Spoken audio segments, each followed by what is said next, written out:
ప్రభునందు ప్రియులారా, గత వారం మార్కు సువార్త 3వ అధ్యాయము 11వ వచనములో అపవిత్రాత్మ పట్టినవాడు ప్రభువుని స్తుతిస్తూ ఉన్నప్పుడు నన్ను గూర్చి మీరు ప్రసిద్ధి చేయవద్దని వారికి ఖండితముగా ఆజ్ఞాపించను అనే మాటను మనం జ్ఞాపకం చేసుకున్నాం. ఈ ఉదయకాలములో క్రీస్తు ప్రభువారు ఆయన ఆ గలిలయ సముద్ర తీరము దగ్గర ఉన్న కొండను ఎక్కి అక్కడ రాత్రంతా ఆయన శిష్యులతో పాటు ప్రార్థన చేశాడు. ప్రార్థన చేసి ఉదయాన్నే ఆయన తనకిష్టమైన వారిని పిలవగా వారు ఆయన యొద్దకు వచ్చిరి అనే మాటను మనం చూస్తున్నాం. ఎవరిని పిలిచాడు? ఇష్టమైన వారిని పిలిచాడు. ఇష్టమైన వారిని పిలిచినప్పుడు ఏమన్నాడు? వారు ఆయన యొద్దకు వచ్చారు అనే మాటను మనం చూస్తున్నాం. ప్రియులారా, ఇక్కడ ఇష్టమైన వారిలో 12 మంది శిష్యులు ఉన్నట్లుగా మనం చూస్తాం. ఆ వరుస క్రమములో మొదటివాడు సీమోను పేతురు. సీమోను అనేది అసలు పేరు, పేతురు అనేది ప్రభువు పెట్టిన పేరు. నీవు పేతురువు అని పిలిచాడు. పేతురుకు పేరు మార్చిన వాడెవరు? ప్రభువే. అనగా సీమోను యొక్క పేరును పేతురుగా మార్చాడు. అయితే మొదటి వ్యక్తి చాలా ప్రాచుర్యము పొందినవాడు, అలాగే ఆఖరి వ్యక్తి కూడా చాలా ప్రాచుర్యము పొందినవాడు. 12 మంది శిష్యుల్లో ఎక్కువ ప్రాచుర్యం పొందినవారు ఎవరు అంటే పేతురు, అలాగే ఇస్కరియోతు, యోధ. ఈ ఇద్దరు కూడా మంచి ప్రాచుర్యము పొందినవారుగా మనం చూస్తాం. ప్రియులారా, ఏదో రకంగా అనగా ఒక మంచికైనా చెడుకైనా వారు మంచి ప్రాచుర్యాన్ని వారు పొందినట్లుగా మనం చూస్తాం. నిజానికి వీరిని అపోస్తలులు అని పిలిచాడు. ప్రభువు అక్కడ రాత్రంతా ప్రార్థనలో గడిపాడు. ప్రార్థనలో గడిపిన తర్వాత మాత్రమే ఏం చేశాడండి? వారిని ప్రభు పనికి అప్పగిస్తున్నాడు. నిజంగా ప్రభువు ఎవరినైనా సేవకు పంపిస్తున్నప్పుడు లేకపోతే ప్రభు పిలుపు ఎలా జరుగుతుందంటే ప్రార్థనాపూర్వకంగానే జరుగుతుంది. ప్రార్థన లేకుండా ఏ కార్యమో చేయలేము. నిజంగా ప్రభు వారిని ఇష్టపడి పిలిచాడు. రాత్రంతా ప్రార్థన చేశాడు. రాత్రంతా ప్రార్థనలో గడిపాడు. ఎందుకో తెలుసా? ఎవరెవరిని నియమించాలి అనేటువంటి చిత్తాన్ని ప్రభు దగ్గర కనిపెట్టి ఆ రాత్రంతా ప్రార్థన చేసి ఉదయాన్నే తనకిష్టమైన వారిని ఆయన పిలువగా వారు ఆయన యొద్దకు వచ్చారు అనే మాట మనం చూస్తున్నాం. ప్రియులారా, వీరిని అపోస్తలులు అన్నాడు. 2 కొరింథీ పత్రిక 5వ అధ్యాయంలో క్రీస్తు రాయబారులు అని పిలిచాడు. ఏమనండి? వీరిని క్రీస్తు రాయబారులు. యేసు క్రీస్తు ప్రభువారు ఆయన చనిపోయిన తర్వాత, సమాధి చేయబడిన తర్వాత, క్రీస్తు ప్రభువారు చనిపోయి సమాధిలో ఉండలేదు, కానీ ఆయన ఆ 3 దినాలు ఏం చేశాడంటే ఆయన ఆ పాతాళములో లేకపోతే చెరలో ఉన్న వారిని ఏం చేశాడు? చెరగా పట్టుకొని పోయి మనుషులకు ఈవులను అప్పగించను అనే మాట చూస్తున్నాం. మనుషులకు ఈవులను అప్పగించటం అంటే అర్థం ఏమిటి అంటే మనుషులకు ఈవులను అప్పగించాడు అనగా, ప్రియులారా, దేవుని సంఘానికి ఆయన కొన్ని ఈవులను అనుగ్రహించాడు. ఏమిటి ఆ ఈవులు అంటే అక్కడ కింద చెప్పాడు. సంఘములో అనగా క్రీస్తు సంఘము క్షేమాభివృద్ధి పొందటం కోసం కొందరిని అపోస్తలులుగాను, కొందరిని సువార్తికులుగాను, కొందరిని కాపరులుగాను, కొందరిని ప్రవక్తలుగాను ఏం చేశాడు? ఆయన నియమించాడు అన్నాడు. అవే ఈవులు, దేవుడు సంఘానికి అనుగ్రహించినటువంటి ఈవులు. ఎందుకంటే అక్కడ చెప్పాడు పరిశుద్ధులు సంపూర్ణులగునట్లు అన్నాడు. అంటే పరిశుద్ధులు ఎలా ఉన్నారు? సంపూర్ణతలో లేరు.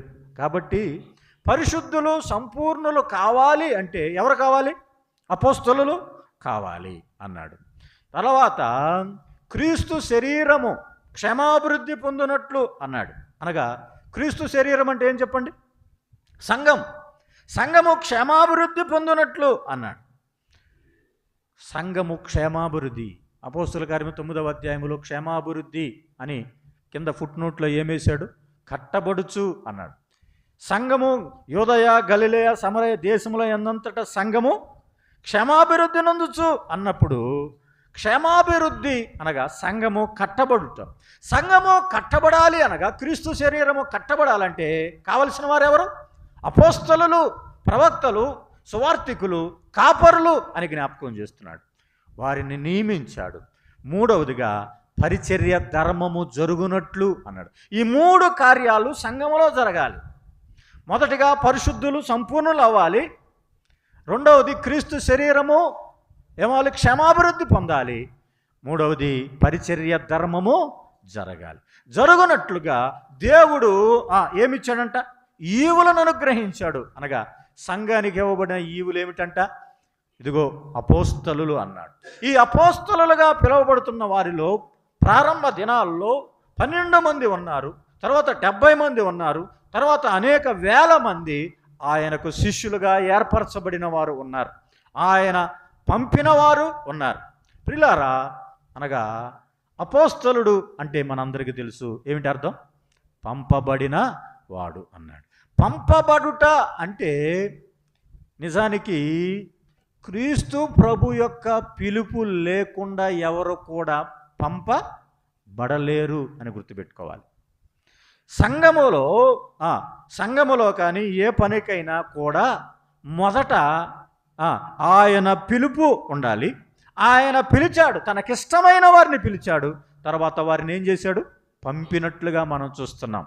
మొదటగా పిలవబడాలి, తర్వాత పంపబడాలి అనే మాట మనం చూస్తున్నాం ప్రియులారా. అయితే ఈ 12 మంది అపోస్తలులు వారికి ప్రారంభ దినాల్లో కొన్ని బాధ్యతలను అప్పగించాడు.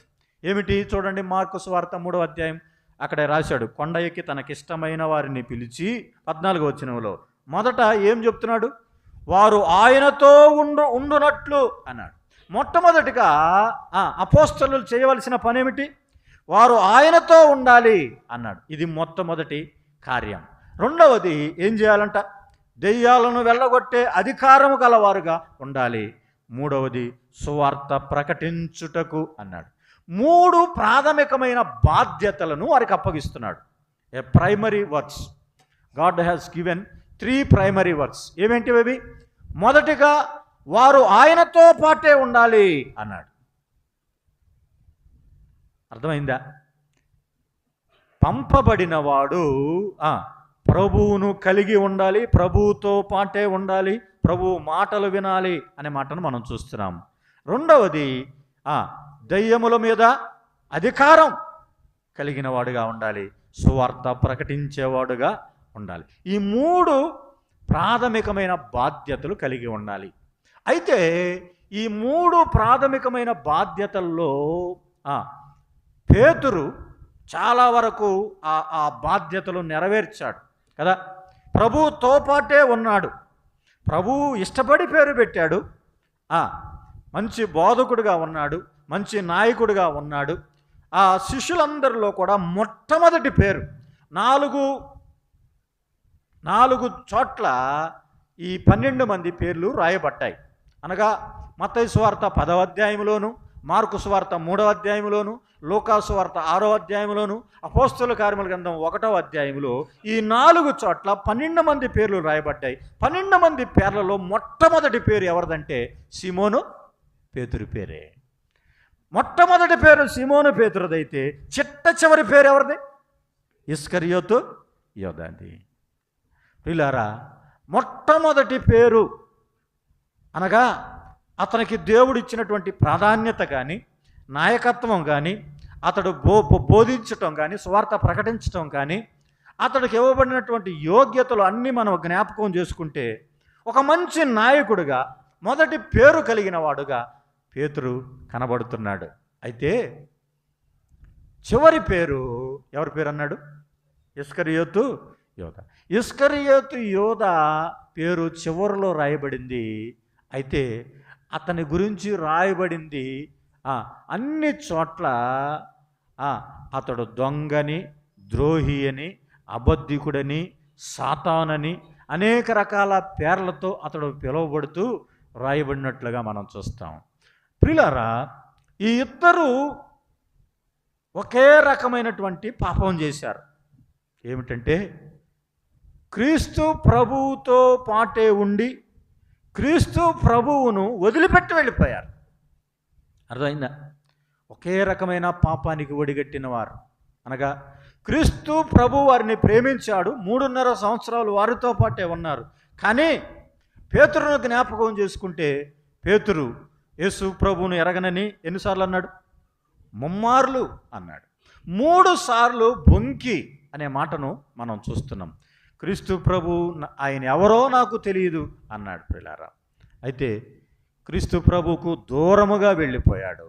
క్రీస్తు ప్రభువు నుంచి ప్రార్థన లేనటువంటి స్థితికి వెళ్ళిపోయి తర్వాత తన వరలో కత్తిని పెట్టుకొని మలుకు అనే యొక్క దాసుని యొక్క చెవిని తెగ నరికినటువంటి అనుభవాన్ని మనం చూస్తూ ఉన్నాం. నిజానికి నానాటికి దిగజారిపోయిన అనుభవంలో పేతురు కనబడుతున్నాడు. అయితే చివరికి పేతురు తన తప్పును సరిదిద్దుకున్నాడు. ప్రియులారా, పేతురు తన తప్పును సరిదిద్దుకున్నాడు. క్రీస్తు ప్రభువును మరి మంచి పేరుతో పేతురు పత్రికలో ఆయన పిలుస్తూ ఉన్నాడు. అలాగే మరి ఇస్కరియోతు యోధా యొక్క జీవితం కూడా అలాంటి స్థితిలోనే ఉన్నది. మొట్టమొదటిగా పేతురు గురించి మనం ఆలోచన చేస్తున్నప్పుడు అక్కడ ఇద్దరూ పశ్చాత్తాపడ్డారు. ఇద్దరు పాపం చేశారు, ఇద్దరు కూడా పశ్చాత్తాపడ్డారు. అయితే ఒకరి పశ్చాత్తాపం ఒకరి పతనం తాత్కాలికమైనది, మరొకరి పతనము శాశ్వతమైనది. ప్రియులారా, ఇద్దరూ తమ పాపాన్ని ఒప్పుకున్నారు, అంతే. పేతురు బయటికి వెళ్ళి సంతాపపడి ఏడ్చి అనే మాటను మనం చదువుతాం. ఏం చేశాడంటండి? పేతురు సంతాపపడ్డాడు, ఏడ్చాడు అన్నాడు. అయ్యో, నేను ప్రభువుకి మోసం చేశానే, ఎన్ని సంవత్సరాలు ప్రభువుతో ఉండి నేను ప్రభువుని ఎరగనని చెప్పానే అని ఎంతో సంతాపపడినట్లుగా మనం చూస్తున్నాం. ప్రియులారా, 3.5 సంవత్సరాలు ప్రభువుతో ఉన్నాడు. 3 సార్లు బొంకాడు. 3 సార్లు ఏమన్నాడు? ప్రభువును ఎరగనన్నాడు. అయితే 37 సంవత్సరాలు చరిత్రకారులు చెప్తున్నారు, 37 సంవత్సరాలు ఏడుస్తూనే ఉన్నాడంటండి. 3 సార్లు చేసిన తప్పుకు 37 సంవత్సరాలు ఏడుస్తూనే ఉన్నాడంట. ఎప్పుడైతే ఉదయాన్నే తెల్లవారుతుందో, ఉదయాన్నే ఎప్పుడైతే కోడి కూస్తుందో, కోడి కూసిన ప్రతిసారి అతని కళ్ళమట నీళ్లు కారుతూనే ఉన్నాయంట. ఆ ఏడుపు ఆగకుండా, అయ్యో నేను ప్రభువుని మోసం చేశాను కోడి కూసిన ప్రతిసారి ఏడుస్తూనే ఉన్నాడంట. పశ్చాత్తాపడ్డాడు, ప్రభు పరిచర్య చేస్తున్నాడు. ధర్మశాస్త్రం కలిగి లొద్దలోను ఉప్పేలోను అనేకమైన చోట్లకు వెళ్ళి పరిచర్య చేస్తున్నాడు. అనేకమైన చోట్లకు వెళ్ళి పరిచర్య చేస్తూ ఉంటే ఆ పరిచర్య చేస్తున్న క్రమంలో ఏ గ్రామానికైనా వెళితే చిన్నపిల్లలు కోడి కూసినట్లు కూస్తూ ఎగతాళి చేస్తూ ఉంటే అప్పుడు కూడా తలుసుకొని ఏడుస్తూ ఉన్నాడంటండి. దానిని బట్టి అతని చెంపల మీద ఆ యొక్క చారలు అలాగే కారి చారలుగానే మిగిలిపోయినాయి అంటండి. అంతటి పశ్చాత్తాపం పొందాడు ఎవరు? పేతురు. అది బయటకు వెళ్ళి సంతాపపడి ఏడ్చి అనే మాటను మనం చూస్తున్నాం. ప్రియులారా, అయితే ఏమని ప్రగల్భాలు పలికాడు? నీ విషయమై అందరూ అభ్యంతరపడినా ఏమన్నాడు? నేను అన్నాడు. నేను అందరితో పోల్చుకున్నాడు. అందరూ ఏమైనా కానీ, ఆ మిగిలిన 11 మంది ఏమైనా కానీ నేను అనేది ఉన్నది అతనిలో. అందరికంటే ఎక్కువగా ప్రేమించబడిన వాడుగా, అందరికంటే మొట్టమొదటి ప్రాధాన్యత కలిగిన వాడుగా, అందరికంటే ఎక్కువ పేరు కలిగిన వాడుగా ఒక అతిశయం ఎవరిలో ప్రారంభమైందండి? పేతురులో ప్రారంభమైంది. నేను నేను నేను నేను అంటూ ఉన్నాడు. నేను అని అనుకున్న ఎవరైనా సరే ఏమైపోయారండి? పతనమైపోయారు. దానియేలు గ్రంథంలో 4వ అధ్యాయంలో చూస్తే ఏమన్నాడు? ఈ బబులోను మహాపట్టణము నేను కట్టించినది కదా, నా అధికారం కదా, నా జ్ఞానము కదా, నా బలము కదా, నా ప్రభావం కదా, నేను చేస్తేనే ఇంతగా వచ్చింది అని మనసులో అనుకుంటున్నాడు. ఏమైంది? పక్షి వంటి ఈకలు మొలిశాయి. మానవ హృదయం పోయింది ఆయనకి. పక్షి వంటి స్వభావం వచ్చింది. గోళ్ళు పెరిగిపోయాయి.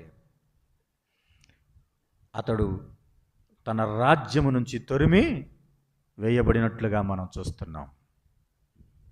అప్పుడు మరలా మానవ స్వభావం తిరిగి వచ్చినప్పుడు మాట్లాడుతున్నాడు.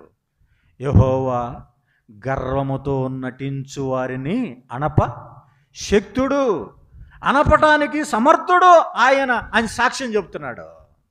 గర్వంతో ఎవరైతే ఉంటారో, నేననేటువంటి ఉంటారో వారందరినీ దేవుడు ఏం చేస్తాడు? అణిచివేస్తాడు అని జ్ఞాపకం చేశాడు కదా ప్రియులారా. అలాగైతే మరి పేతురు అతడు నేను అని జ్ఞాపకం చేస్తూ అవసరమైతే చావలసి వస్తే అన్నాడు కదా, చావటానికైనా నేను సిద్ధమే, కానీ నేను మాత్రం నిన్ను ఎరగను అని అన్నాను. నువ్వు నాకు తెలుసు అని అంటాను కానీ నేను నిన్ను ఎరగను అని నేను మాత్రం అన్నాను. ఎక్కడ దాకా వెళ్ళిపోయిందండి ఆయన యొక్క అతిశయం, ఆయన యొక్క గర్వం? అందరూ చావటానికి సిద్ధము అని జ్ఞాపకం చేస్తున్నాడు. ప్రియులారా, అనేక సార్లు ఒక విశ్వాసి పతనానికి కారణమేమై ఉంటుంది చెప్పండి? గర్వమే. నేను బాగా పాటలు పాడతాను, నేను బాగా వాక్యం ప్రకటిస్తాను, నేను బాగా పరిచర్య చేస్తాను అని ఎప్పుడైతే వస్తుందో, ఇక దీనికి తోడు మనుషులు కూడా తాళం కొట్టేవాళ్ళు ఉంటారు. ఏం తాళం? నువ్వు బాగా వాక్యం, అసలు ఈరోజు వాక్యం ఉందన్నా అని చెప్తే ఇక ఈయన ఎక్కడికో రెక్కలు కట్టుకొని ఎగిరిపోతూ ఉంటాడు.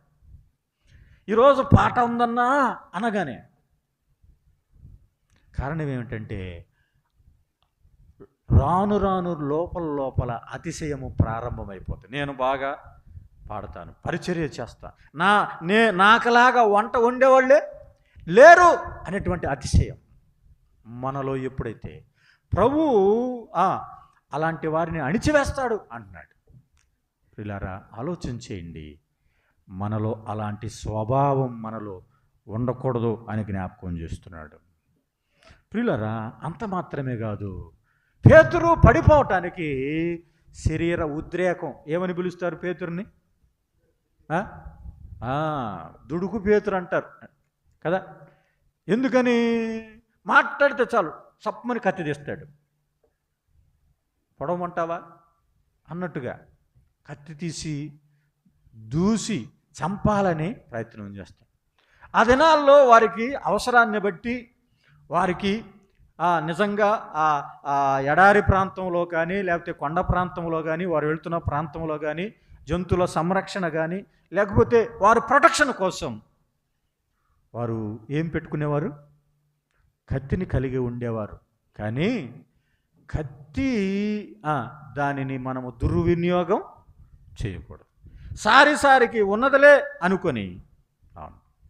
కత్తి అనేది దేవుని వాక్యాన్ని సూచిస్తూ ఉన్నప్పుడు దేవుని వాక్యాన్ని కూడా మనము ఏం చేయకూడదండి? దుర్వినియోగం చేయకూడదు. వాక్యాన్ని వాక్యములాగే ప్రకటించాలి. భిన్నమైన బోధలు, కపటమైన బోధలు, లేనిపోని బోధలు, యెజబెలు బోధలు, రకరకాల బోధలు కలిపి చెరిపేవి కొన్నిసార్లు మనం ఏం చేస్తామంటే దాని ద్వారా సంఘానికి నష్టము కలిగించే వారంగా మనం ఉంటాం అని జ్ఞాపకం చేయబడుతున్నాం. అంత మాత్రమే కాదు, ఈ పేతురు ఇంకా దిగజారిపోయాడు. అందరూ ప్రార్థన చేస్తూ ఉన్నారు. కొంచెము సేపైనా మేలుకొని ప్రార్థించలేరా పేతురు, సిమోను అని కేకేస్తున్నాడు. అంటే వారికి ఏమి లేదు, ప్రార్థనా జీవితం లేదు. ఇప్పుడే మనం జ్ఞాపకం చేసుకుంటా ఉన్నాం. బలహీనమైపోవటానికి, సంఘము క్షేమాభివృద్ధి పొందకపోవటానికి ముఖ్యమైన కారణం ఏమిటో తెలుసా? ప్రార్థన లేకపోవటమే. నీ ప్రార్థన ఏం చేస్తుంది? More more prayer more power, less prayer less power, no prayer no power. ఇక ప్రార్థనే లేకపోతే శక్తి ఆడుంటుంది. మనము ప్రార్థనా పరులం కావాలని ప్రభువు కోరుకుంటున్నాడు. ప్రార్థన ఆయనకి ఇష్టమైనది. ఆరాధన ఎలాగ ఇష్టమైనదో ప్రభువు దగ్గరికి వచ్చేవారిని ఆయన ఎంత మాత్రము త్రోసివేయడు. యథార్థముగా ప్రార్థించేవారిని, యథార్థముగా మొరపెట్టు వారికి ఆయన ఆలకింపకున్నాడా అంటున్నాడు కదా. ఆయన వారి మొరను వింటాడు అన్నాడు. ఇంకా లోకములోకి వెళ్ళిపోయాడు. దుష్టులతో సహవాసం అనగా చలిమంట దగ్గర కూర్చుంటున్నాడు. చలిమంట దగ్గర కూర్చొని లోకానుసారమైన ముచ్చట్లకు దిగాడు. సహవాసం సంఘముతో కాదు, ఇప్పుడు ఎక్కడ సహవాసం? లోకముతో సహవాసం. ఒక వ్యక్తి పతనానికి కారణం ఇవే, లోక సంబంధమైన ముచ్చట్లు. అంతే. ఎప్పుడో పాత ఫ్రెండ్ ఫోన్ చేశాడు అనుకో, వాడు ఎలా ఉన్నాడు రా, ఇలా ఉన్నాడని ముచ్చట ప్రారంభమైంది. అంతే. కొన్నిసార్లు గౌనుల యొద్ద లోతు కూర్చున్నట్లుగా ఏడ కూర్చుంటున్నాం మనం? గౌనుల దగ్గర కూర్చుంటూ ఉన్నాం. లోక సంబంధమైన ముచ్చట్లకు వాడెట్లా వీడెట్లా అనే ఆలోచనల చేత, ఆ దుష్ట సహవాసం చేత ఆ చలిమంట దగ్గర కూర్చొని దేవుణ్ణి ఎరగనన్నటువంటి ఆ పని పిల్ల అడుగుతున్నప్పుడు ఆయన ఎవరో నాకు తెలియదని అబద్ధం కూడా వచ్చింది. ఏమొచ్చిందండి? అబద్ధం ఆడుతూ ఉన్నాడు ప్రియులారా. ఇక ఆఖరికి తన్ను తానే శపించుచు ఒట్టు పెట్టుకుంటున్నాడు. ఎంత దౌర్భాగ్యమైన స్థితి ప్రియులారా. విశ్వాసి పతనమైపోయాడు. ప్రార్థన చేసినవాడు, ప్రభువుతో ఉన్నవాడు, అనేక మందికి సాక్ష్యం చెప్పినటువంటి వాడు, గొప్ప నాయకుడిగా ఉన్నవాడు, గొప్ప పేరు కలిగినవాడు. కొన్నిసార్లు మనము తాను నిలుచున్నాను అనుకున్నవాడు ఏమన్నాడండి? పడిపోకుండా జాగ్రత్తగా చూసుకోవాలన్నాడు. ఎందుకంటే జాగ్రత్త లేకపోతేనే పడిపోతాం కదా. ఒక వ్యక్తి పడిపోవటానికి ఇన్ని కారణాలు ఉన్నప్పుడు, నేను నిలుచున్నాను, నేను పర్వాలేదు, నేను ప్రార్థన చేస్తున్నాను, నేను స్తుతులు చెల్లిస్తున్నాను, నేను సంఘంలో క్రమంగానే ఉంటున్నా, నాలో ఏ లోపము లేదు అనుకున్నవాడే ఏమైపోతాడు? పడిపోవటానికి అవకాశం ఉంది. అనేక సార్లు మనము పడిపోయినా ప్రభు దయాళుడు, ప్రభు కనికరిస్తాడు, ప్రభు సహాయం చేస్తాడు. ఆయన మరల నిన్ను ప్రేమిస్తున్నాడు. నువ్వు పడిపోయావని దిగులు పడి ఇంకా పూర్తిగా దిగజారిపోవాలని ఆయన కోరుకునేవాడు కాదు. నీతిమంతుడు 7 మార్లు పడినను ఏమవుతాడండి? మరలా తిరిగి లేస్తాడు. కానీ భక్తిహీనుడు పడిపోతే మరలా తిరిగి వాడు లేవడు అన్నాడు. అయితే పేతురు నీతిమంతుడుగా ఉన్నాడు కాబట్టి మరలా తిరిగి లేపబట్టాడు. కారణం ఏంటంటే అతనులో ఉన్నది ఏమిటంటే పశ్చాత్తాపం. దేవుడు కోరుకునేది అదే, పశ్చాత్తాపపడాలి. ఇస్కరియోతు యోధా కూడా పశ్చాత్తాపడ్డాడు, పేతురు కూడా పశ్చాత్తాపడ్డాడు. ఇద్దరి పశ్చాత్తాపంలో తేడా ఉన్నది. ఇద్దరి పాపం ప్రభువుకు దూరమైపోయారు, ప్రభువుని మోసగించారు. ప్రభువుతో ఉండి మోసం చేసిన వారే. కానీ ఇస్కరియోతు యోధా ఏం చేశాడండి? ఆయన కూడా పశ్చాత్తాపడ్డాడు. పశ్చాత్తాపడి ఎక్కడికి వెళ్ళాలి? పశ్చాత్తాపం వచ్చినప్పుడు ప్రభు దగ్గరికి రావాలి. పశ్చాత్తాపడిన వాడు ప్రభు దగ్గరికి రాకుండా ప్రధాన యాజకుల దగ్గరికి వెళ్ళాడు కదా. ప్రధాన యాజకుల దగ్గరికి వెళ్ళి, నా నిరపరాధ రక్తమును అప్పగించి నేను పాపం కట్టుకున్నానయ్యా, అయితే ఏంది చెప్పు, ఇప్పుడు ఎందుకు వచ్చావు చెప్పు, ఇదిగో నాకు వద్దు అని ఆ నాణ్యములన్నీ, ఆ 30 వెండి నాణ్యాలను ఏం చేశాడు? దేవాలయంలో విసిరి పారేసిన తర్వాత అయినా ప్రభువా, ప్రభువుని గురించి బాధ ఉంది, ఇంతకాలం ప్రభు నన్ను ప్రేమించాడే, ప్రభువుతో సహవాసం చేసేనే, ప్రభువుకు నేను మోసం చేసిన బాధ ఉంది. కానీ ప్రభువా నేను తప్పు చేశానంటే పశ్చాత్తాపం హృదయంలో నుంచి ప్రభు దగ్గరికి వెళ్ళి ఒప్పుకున్న స్థితి లేదు. కానీ పేతురైతే ఒప్పుకుంటున్నాడు. ఒప్పుకోకుండా ఏం చేశాడో తెలుసా? నాణెములను పడవేసి పోయి ఊరి పెట్టుకొని చచ్చిపోయాడు. ఒకని పశ్చాత్తాపం ఏం తెలుసా? పరలోకానికి దారితీసింది. మరొకని పశ్చాత్తాపం నరకానికి దారితీసింది. ఇది మానవ సంబంధమైన పశ్చాత్తాపం. ప్రియులారా, ఆ పశ్చాత్తాపాన్ని బట్టి దేవుని దగ్గరికి రాలేనటువంటి స్థితి. చాలామంది పాపాన్ని ఒప్పుకోవటానికి ఇష్టపడరు. దీన్ని బట్టి నేను చేస్తుంది తప్పే అని వారికి తెలుసు మనసులోనే. ఉదాహరణకి ఒక సహోదరుడు మరొక సహోదరుడు మాట్లాడుకోలేదనుకోండి. మాట్లాడుకోకపోతే నీ సహోదరుని మీద ఏమైనా దోషం ఉంటే ఏం చేయమన్నాడు? మొదట అర్పణను వదిలిపెట్టి ఏం చేయమన్నాడు? సమాధాన పడమని. ఈడేమనుకుంటాడు తెలుసా? నేను మొట్టమొదటి ప్రభువుతో సమాధాన పడతా. ప్రభువా, నా సహోదరుని క్షమించు ప్రభువా. నీవు సహోదరుడితో క్షమించు అని చెప్పి ప్రభువుతో సమాధానపడి నీ సహోదరుని గురించి క్షమాపణ వేడుకున్నావు, మంచిదే. కానీ ప్రభువు చెప్పింది అది కాదు. ఏమిటన్నాడండి? అర్పణను మొట్టమొదట విడిచిపెట్టు. ఆరాధన చేయకపోయినా ప్రభు ఏమండో. ఎందుకని? అలాంటి ఆరాధన ప్రభువుకి ఇష్టం లేదు కాబట్టి. కాబట్టి ఏమంటాడండి? మొత్తం మీ సహోదరుని దగ్గరికి వెళ్ళు. ఈడేమనుకుంటాడు? నేను క్షమాపణ వేడుకున్నాను, ప్రభు వద్ద క్షమాపణ వేడు. అది ప్రభుకి ఇష్టము లేదు ప్రియులారా. కాబట్టి మనము చేయవలసిన పని మనం చేయాలి. ఇస్కరియోతు యూదా లాంటి పశ్చాత్తాపం మనసులో ఉన్నది, కానీ ప్రభు దగ్గరికి రాలేదు. అనేక సార్లు మనం చేసిన పాపాన్ని బట్టి మనం మనసులోనే నేను తప్పు చేశాను, ఈరోజు చూడకూడదు చూశాను, ఈరోజు మాట్లాడకూడదు మాట్లాడాను అని మనసులో అనుకుంటాం. అబ్బా, ఎంత తప్పు చేశానే, హృదయం కుమిలిపోతుంది. ఎవరికి కావాలి ఆ పశ్చాత్తాపం? అది కాదు. ప్రభు దగ్గరికి నువ్వు రావాలి, కన్నీరు కార్చాలి. అయ్యో నేను తప్పు చేశాను ప్రభువా. అందుకని ఇద్దరి మాటలకి తేడా ఏంటంటే, పేతురు సంతాపపడి, అనగా it is more than repentance. సంతాపం అంటే ఏమిటో తెలుసా? పశ్చాత్తాపం కంటే ఇంకా ఎక్కువ. సంతాపపడి ఏడ్చాడు. ఏడుపు ఎప్పుడు వస్తుందండి? హృదయములో దుఃఖం కలిగినప్పుడు ఏడుపు వస్తుంది. అయితే ఇస్కరియోతు యోధాకు ఆ హృదయము లేదు ప్రియులారా. ఇస్కరియోతు యోధ ఎలాంటి వాడంటే దేవుడు ఏర్పరచుకున్నవాడు. అపోస్తలుల కార్యముల గ్రంథం 1వ అధ్యాయం 15వ వచనంలో అతడు మనలో ఒకడుగా ఎంచబడి అనే మాట మనం చూస్తున్నాం. ఏం చేయబడ్డంటండి? అపోస్తలుడుగా ఉండటానికి ఎంచబడ్డాడు. ఈ పరిచర్యలో పాలు పంపులు కలిగి ఉన్నాడు. దేవుడిచ్చింది. దేవునికి తెలియదా? నీ హృదయం తెలుసు, నీ మనస్సు తెలుసు, నీ కార్యాలన్నీ తెలుసు. అయినా కూడా ఏం చేశాడు? ప్రేమించాడు. ఆయన్ని మోసం చేస్తావని తెలిసి కూడా ప్రేమించాడు. ప్రభు హృదయం ఎలాంటిదో తెలుసా? అలాంటి ప్రేమ కలిగిన హృదయం. అయితే ప్రియులారా, ఇస్కరియోతు యోధ ఇచ్చిన ఆధిక్యతను పోగొట్టుకున్నాడు. 3.5 సంవత్సరాలు జీవించాడు, కానీ ఎప్పుడు కూడా ఆ ప్రాథమిక బాధ్యతలను నెరవేర్చలేదు. ప్రభువుతో ఉండాలని కోరుకున్నాడు, ఉండలేదు. సువార్త ప్రకటించాలని కోరుకున్నాడు, సువార్త ఎన్నడూ ప్రకటించిన వాడుగా కనపడలేదు. దెయ్యాలు వెళ్ళగొట్టాలన్నాడు, దెయ్యాలు వెళ్ళగొట్టినట్టు ఎక్కడ మనము చూడం.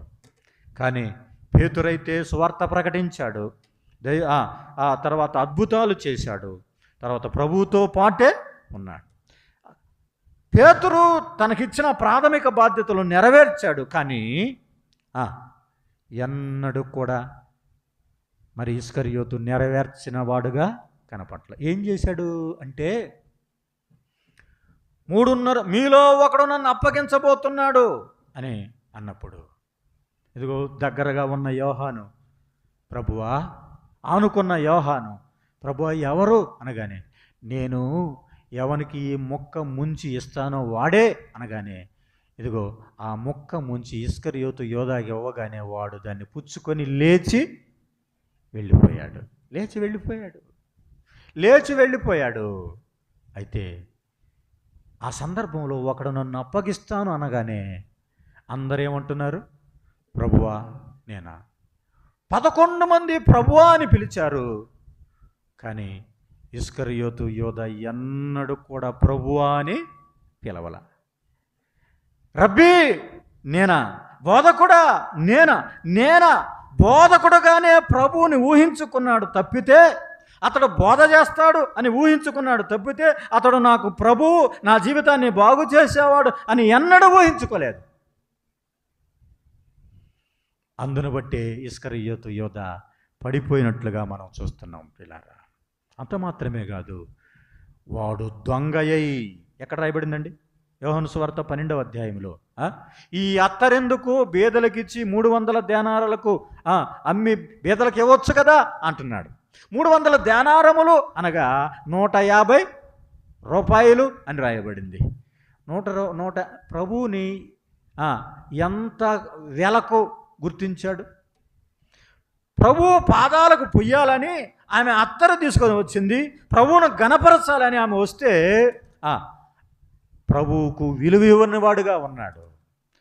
కారణం ఏమిటంటే, డబ్బు సంచి వాని వద్ద ఉండినందున వాడు దొంగిలించుచు వస్తున్నాడు. అనగా వాడు దొంగ అయిపోయాడు, దొంగిలిస్తూ ఉన్నాడు. అంత మాత్రమే, ప్రభువుకు విలువ ఇచ్చినవాడు కాదు. 30 వెండి నాణేలు ఇస్తామనగానే ఒప్పుకున్నాడు. ఇంకేమన్నాడు తెలుసా? నేను ఆయనను మీకు అప్పగిస్తే మీరు నాకేమి ఇస్తారు. ఎవరి ఆలోచనలండి ఇవన్నీ? లోకస్తులు ఏమంటారు తెలుసా? నేను నీకు ఇస్తే నాకేమిస్తావు అంటే ఏదో ఒకటి కోరుకుంటున్నాడు. డబ్బు మీద ఆశ కలిగిన వాడు, ధనాపేక్ష కలిగిన వాడు దొంగగా ఉన్నాడు, దుర్బుద్ధి కలిగి ఉన్నాడు. ప్రభువుతో ఉంటున్నాడు, కానీ ఎన్నడూ కూడా ప్రభువు మీద ప్రేమను చూపినవాడు కాదు. అర్థమైందా? అలాంటి దొంగ ప్రభువుకి విలువ ఇవ్వలేదు అనే మాట మనం చూస్తున్నాం. ఆఖరికి సాతాను వలలో చిక్కుకున్నాడు కదా. యోహాను సువార్త 13వ అధ్యాయం 2వ వచనములో ఆ మాట చదువుదాం, చూడండి. వారు భోజనము చేయుచుండగా ఆయనను అప్పగించవలని సీమోను కుమారుడు ఇస్కరియోతు యోధ హృదయములో అపవాది ఇంతకుముందే ఏం పుట్టించాడటండి? ఆలోచన పుట్టించాడు. అంటే తన హృదయాన్ని ఎవరికి అప్పగించుకున్నాడు చెప్పండి? అపవాదికి. సాతాను వలల్లో చిక్కుకుపోయాడు. సాతాను వలల్లో చిక్కుకుపోయాడు.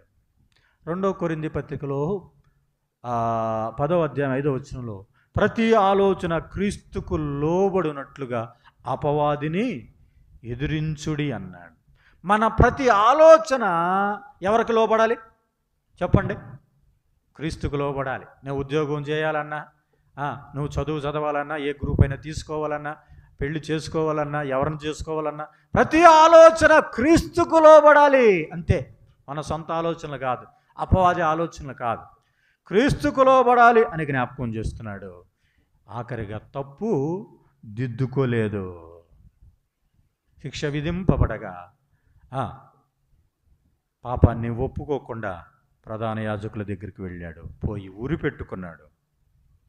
యోధ పశ్చాత్తాపానికి పేతురు యొక్క పశ్చాత్తాపానికి ఎంత వ్యత్యాసమో ఆలోచించారా?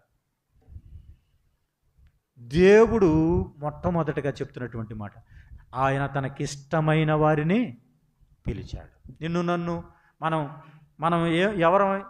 మనం పిలువబడిన వారమా కాదా చెప్పండి? పిలిచాడు ఆయన. ఆయన సన్నిధిలో కూర్చున్నామంటే ఆయన పిలిచాడు కాబట్టే మనం వచ్చాం. ఆయన సన్నిధికి వచ్చాం, ఆయన మాటలు మనం వింటున్నాం, ఆయన మనతో మాట్లాడుతున్నాడు, అంతే. ఆయన సన్నిధిలో ఉన్నప్పుడు ఆ పిలువబడిన వారంగా మనము ఇప్పుడు ఏం చేయాలి? ఇష్టమైన వారం మనము, అంతే. ఇప్పుడు ఏం చేయాలి? ఆయన మాట వినాలి. అనేక సార్లు మనము యోధాలాగా ఏమైపోతున్నామండి? తప్పిపోతున్నాం. ఈ యోధ తప్పిపోయి అపోస్తల కార్యముల గ్రంథం 1వ అధ్యాయం 15వ వచనంలో మనం చూస్తున్నట్లయితే, ఈ యోధ తప్పిపోయి తనకి ఇవ్వబడినటువంటి అపోస్తలత్వమును పోగొట్టుకున్నాడు. యోధ తప్పిపోయి ప్రభువునకు దూరం అయిపోయాడు. అకెల్దామా, ఇదిగో రక్త భూమిలోకి వెళ్ళి ఒక చెట్టుకు వేలాడదీయబడి ఉరి పెట్టుకొని ఆ చెట్టు కొమ్మ విరిగి ఇదిగో ఒక పెద్ద రాయికి గుద్దుకొని పేగులు బయటికి వచ్చి ఏమైపోయాడు? చనిపోయాడు. ఎంత ఘోరమైన జీవితం, ఎంత ఘోరమైన జీవితం. అమ్మా, ఈ ఉదయకాలంలో ప్రభువు కోరుకుంటుంది అదే. పశ్చాత్తాపం నీలో ఉన్నది. కానీ అయ్యో నేను ఈరోజు టీవీ చూడకూడదు చూశాను అన్నావు, సరే, నీ పశ్చాత్తాపం నీలో ఉన్నది, కానీ అది ఎక్కడికి రాలేదు? ప్రభువు దగ్గరికి రాలేదు. ప్రభువా నేను తప్పు చేశానని ప్రభువు దగ్గర ఒప్పుకోలేదు నువ్వు. ప్రభువు కోరుకుంటుంది అదే. కానీ పేతురు ఏం చేశాడు తెలుసా?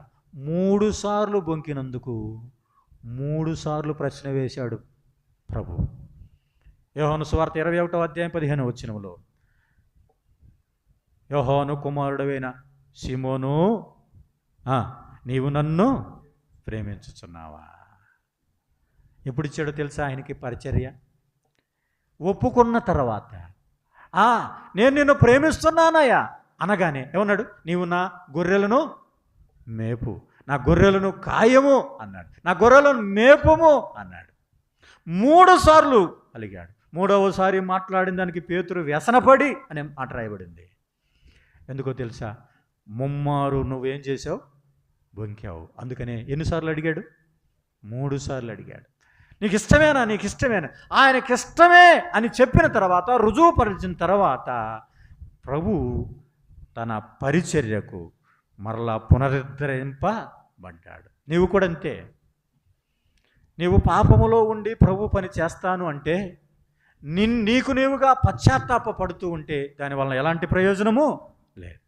నీవు చేసే కార్యము నీకు తెలుసు కాబట్టి ప్రభు సన్నిధిలో పశ్చాత్తాపడి ఒప్పుకొని వేడుకొని, ప్రభువా ఇదిగో నేను ఈ విషయంలో తప్పిపోయానని ప్రభువును వేడుకుంటే మరలా తిరిగి నిన్ను ఏం చేస్తాడు? పునరుద్ధరింప చేస్తాడు. ఆయన బిడ్డగా చేసుకుంటాడు, ఆయన పరిచర్య చేస్తాడు. అందుకే మనం చూసాం, అపవాదిని పట్టినవాడు ప్రభు పని చేయటానికి వీల్లేదు అని చెప్పాడు. కాబట్టి ఆ లోపల అపవిత్రాత్మ ఉన్నది. నోటితో ప్రభు దయాళుడు, ప్రభు గొప్పవాడు, తర్వాత ఆయన పరిశుద్ధుడు, సర్వోన్నతుడైన దేవుని కుమారుడు అని ఎన్ని మాటలు చెప్పినా ప్రయోజనం లేదు. మొదట మన స్థితి బాగుపరచబడాలి. ఎవరైనా ఇంకా మన హృదయాల్లో బలహీనతలు కలిగి ఉంటే, ప్రభువా నేను ఈ విషయంలో బలహీనుడని ప్రభు పాదాల దగ్గరికి వెళ్ళి పేతురు పశ్చాత్తాపడినట్లుగా మనం పశ్చాత్తాపడదాం. ప్రభు ఆశీర్వదిస్తాడు. ఆయన వద్దకు వచ్చి వారిని ఏమన్నాడండి? ఆయన ఎంత మాత్రమూ త్రోసివేయడు. అమ్మ గుర్తుపెట్టుకోండి. ఆ రీతిగా ప్రభు పిల్లలుగా తీర్చబడి మనము ఆయన సన్నిధిలో ఆయనకి ఇష్టలుగా మనం జీవిద్దాం. ప్రార్థన చేసుకుందాం.